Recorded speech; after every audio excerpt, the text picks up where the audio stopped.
Hello दोस्तों, नमस्कार। Online classes में आप सभी का स्वागत है। और आज हमारा जो नया टॉपिक है वो है बायोलॉजी यानी कि जीव विज्ञान, एनाटॉमी फिजियोलॉजी की शाखाएं। कहने का अर्थ ये है कि बायोलॉजी, ये जो एनाटॉमी फिजियोलॉजी है ना, वो किसकी शाखा है? बायोलॉजी की शाखा है। और सामूहिक रूप से जैसे आपके पीटे एग्जाम के साथ देखें तो एनाटॉमी और फिजियोलॉजी की शाखाएं होती है वो। तो ये वाला जो टॉपिक है ये अन्य कंपटीशन में, जितने भी कंपटीशन होते हैं उसमें, जिसमें भी जैसे साइंस के या जीव विज्ञान के क्वेश्चन आते हैं, चाहे वो रीट हो, पटवारी हो, ग्राम सेवक हो, या आपकी तो प्रमुख है इसे एनाटॉमी, तो उसमें से भी एक क्वेश्चन निश्चित आता है।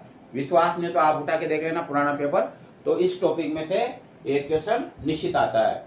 तो देखते हैं इसमें हम आगे अध्ययन करते हैं कि जीव विज्ञान की इसमें कौन कौन सी शाखाएं हैं। तो सर्वप्रथम जो है, कहीं से भी हम ले लेते हैं, जैसे उदाहरण के रूप में नंबर 1, कोई सी भी आप शाखा का नाम, वहां से कम से कम इसमें जो है 14-15 शाखाएं हैं, मतलब इसमें 14-15 शाखाएं हैं। तो इसमें पहला लेते हैं हम इंडोक्रिनोलॉजी। इंडोक्रिनोलॉजी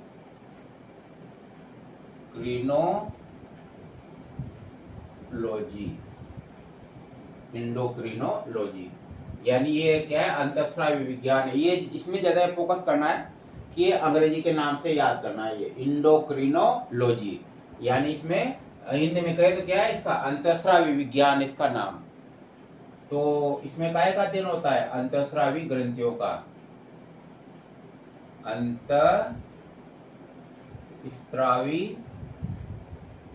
ग्रंथियों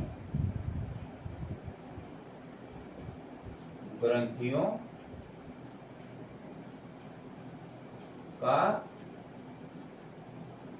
अध्ययन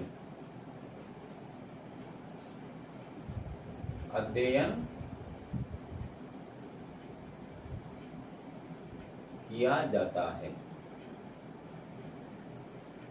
तो इंडोक्रिनोलॉजी में काय का अध्ययन किया जाता है? अंतःस्रावी ग्रंथियों का। हमारे शरीर में लगभग 10 प्रकार की अंतःस्रावी ग्रंथियां पाई जाती है, जैसे थायराइड, पीयूष ग्रंथि, एडिनल ग्रंथि।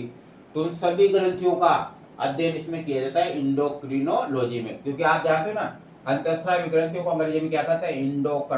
इंडोक्राइन ग्लैंड्स कहते हैं। इस प्रकार से इसका अध्ययन किया जाता है।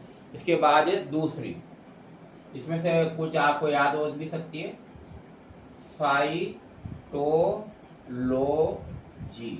साइटोलॉजी यानी कोशिका विज्ञान।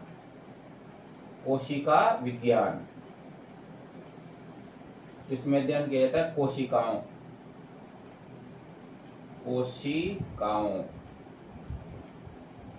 पूरी लाइन लिखने जिससे आप समझ आना, इसमें कोशिकाओं का अध्ययन किया जाता है।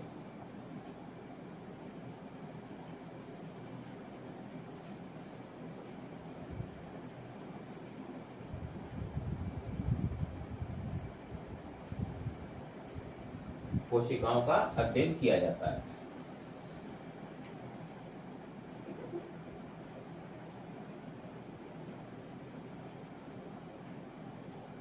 तीसरी है शाखा, ले लेते हैं हिस्टोलॉजी। इसमें कोशिकाओं की संरचना, कार्यों सबका अध्ययन किया जाता है। यहाँ फिर से याद रह जाएगा, वैसे आपने पहले से पढ़ा था, कोशिकाओं की संरचना व कार्यों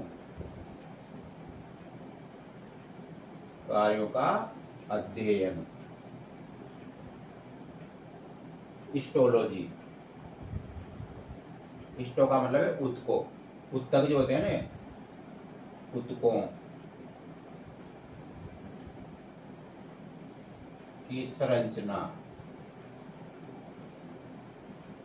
व कार्यों का अध्ययन। अब जो भी टॉपिक आएगा ना, वो ये जुड़ता ही जाएगा उसमें, ये वाला। तो हिस्टोलॉजी का मतलब उत्तक विज्ञान, इसको औतिकी भी कहते हैं इसको। क्या कहते हैं? औतिकी, यानी उत्तक विज्ञान। ये तो जैसे नाम देखो तो इसका आ रहा है कोशिका विज्ञान। ज्यादातर ये अंग्रेजी में नाम आते हैं, इसलिए हिंदी के नहीं लिखे जाते इसमें ज्यादातर। फिर भी आपको मैं बता ही रहा हूँ इसमें। इसका मतलब होता है औतिकी। अगर डिफिकल्ट है तो लिख सकते हैं अपन औतिकी। उत्तक विज्ञान भी कहते हैं इसको। कोशिका विज्ञान, कोशिका विज्ञान, ये समझ रहे हो? अंतःस्रावी विज्ञान ग्रंथियों का। इसके 4 में कोई सी भी जो शाखाएं होती हैं ज्यादातर जो चलती है, जैसे उसके रूप में आप में आएगा मायोलॉजी। मायोलॉजी यानी पेशी विज्ञान, पेशीय विज्ञान कहते हैं इसको। तो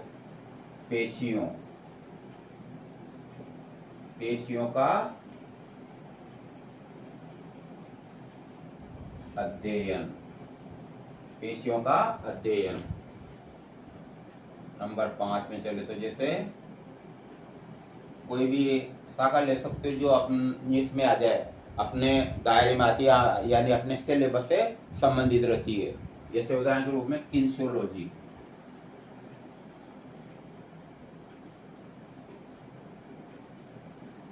काय का अध्ययन? पेशियों की गति का अध्ययन, पेशियों की गति का अध्ययन, पेशियों की गति का अध्ययन। नंबर नेफ्रोलॉजी, नेफ्रोलॉजी,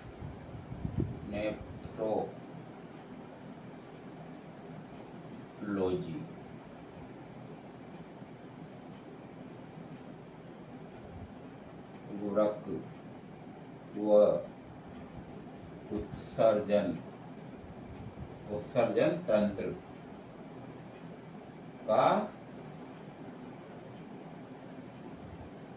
अध्ययन। मतलब जो नेफ्रो, आपने देखो इसका जो डॉक्टर क्या कहलाता है? नेफ्रोलॉजिस्ट कहलाता है। तो उत्सर्जन से संबंधित रहता है ये।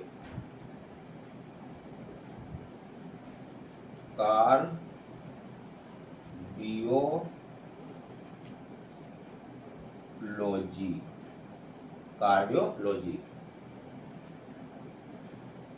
हृदय, आपने ये नाम भी सुना होगा। इसका जो डॉक्टर होता है क्या कहलाता है? कार्डियोलॉजिस्ट कहलाता है। तो काय का अध्ययन होता है इसमें? हृदय का।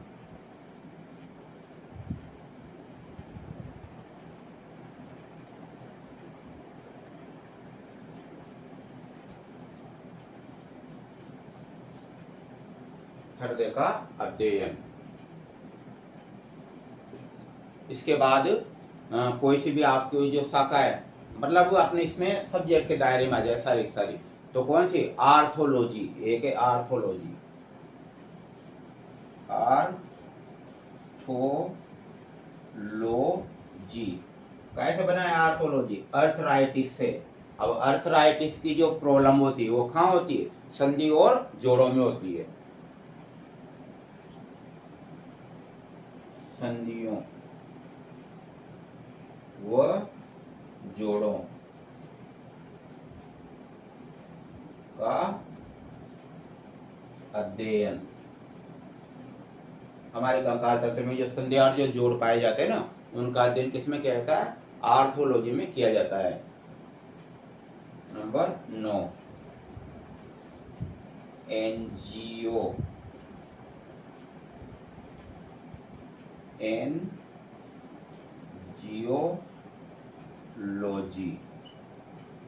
एंजियोलॉजी काय का अध्ययन? इसमें किया जाता है रक्त व परिसंचरण तंत्र का अध्ययन। आपने नाम सुना होगा एंजियोग्राफी कराओ। अब एंजियोग्राफी में काय का अध्ययन करते हैं? मतलब हार्ट, मतलब हृदय संबंधी और जितना भी परिसंचरण तंत्र होता है उनका सबका अध्ययन किया जाता है। इसमें रक्त परिसंचरण, लसिका तंत्र आदि का अध्ययन किया जाता है। इसमें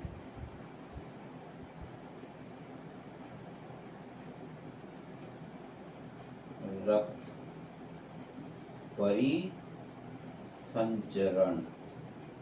रक्त परिसंचरण व लसिका तंत्र का अध्ययन किया जाता है इसमें। तो नाम सुना होगा ना, एंजियोग्राफी क्या होती है? जो हृदय में जैसे ब्लॉक आ जाते हैं या परिसंचरण में जो ब्लॉक आ जाते हैं ना रक्तवाहिनियों में, उसका पता लगाया जाता है, तो ये एंजियोग्राफी करवाते हैं। और फिर नाम सुना होगा जैसे उसमें पूरी जो है ना, जैसे हृदय में कहीं भी ब्लॉक आ रहे तो पूरी फिल्म बन करके सीडी के रूप में दी जाती है वो। और उसके बाद नीचे तक आगे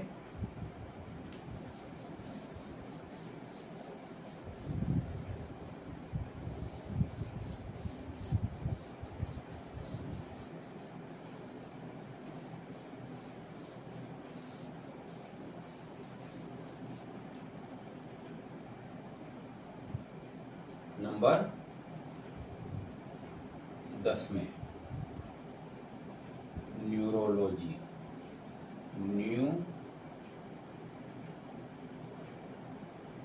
न्यूरोलॉजी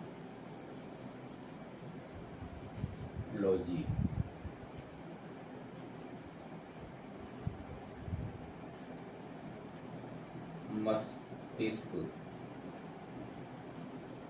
व तंत्रिका, तंत्र, मस्तिष्क व तंत्रिका तंत्र का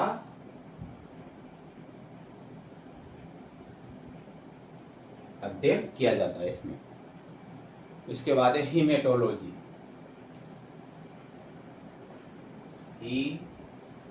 ये नाम सुना होगा जैसे हीमोग्लोबिन, तो हीमोग्लोबिन से बना हीमेटोलॉजी, हीमेटोलॉजी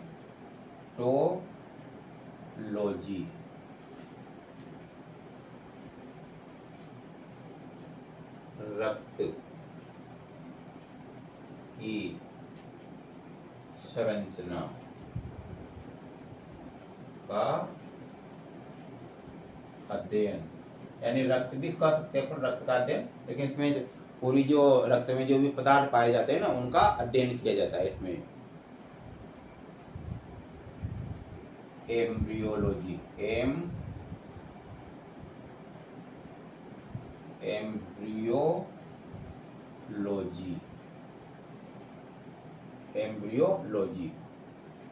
एम्ब्रियो का मतलब होता है भ्रूण, तो भ्रूण का अध्ययन किया जाता है।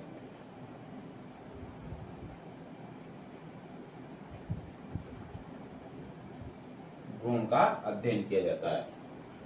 तो कुल कितनी शाखाएं, जैसे मतलब जो आपके अंदर दी गई ना, तो लगभग 14 शाखाएं दी गई है इसमें। तो एम्ब्रियोलॉजी, इसके अलावा कौन सी शाखा बची होगी? लगभग इसमें अपन देखते हैं, जैसे एक होती है जैसे नाम है ओस्टियोलॉजी, नंबर 13 में ओस्टियोलॉजी।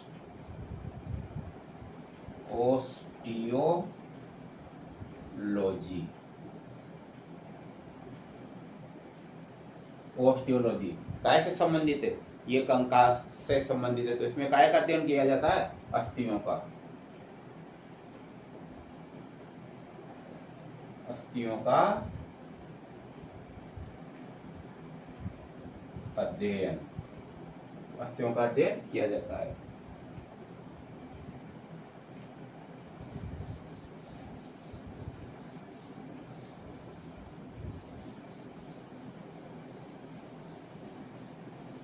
जैसे इसमें एक शब्द आया था ना आर्थोलॉजी, आर्थोलॉजी जो होती है जोड़ों दर्द से जो संबंधी जो डॉक्टर के होता है वो क्या कहलाता है?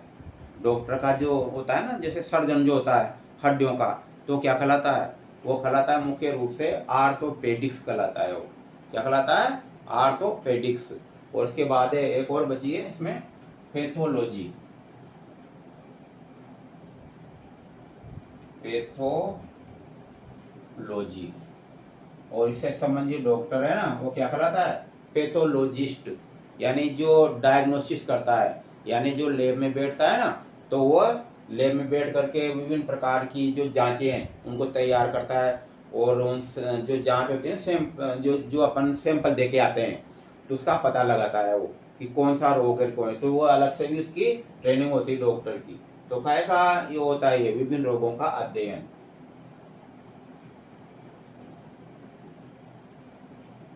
रोगों का अध्ययन।